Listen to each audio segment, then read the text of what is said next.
Okay, we're looking at a direct vent tankless water heater.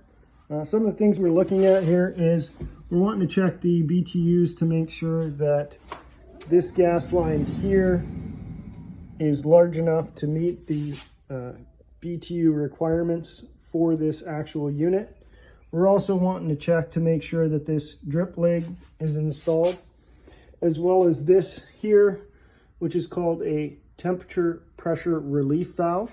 You want to make sure that's installed on the hot water side. And we're also looking to make sure that this is the correct material of the discharge line itself.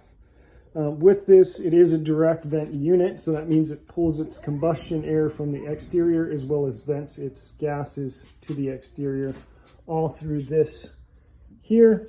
We also do have what's called a condensation line, since this is a high efficiency unit.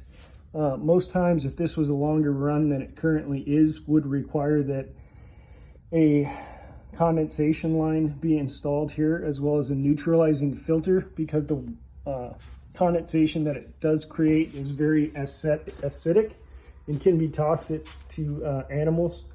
I like to say it's similar to animals drinking antifreeze.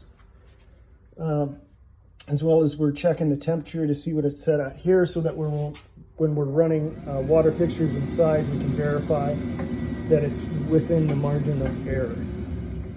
And that's kind of what we're looking for as far as when we're inspecting a tankless water heater. We also do some other tests with our combustion analyzer, but that's a little bit more advanced. Maybe we'll make a video later going through what some of those readings are.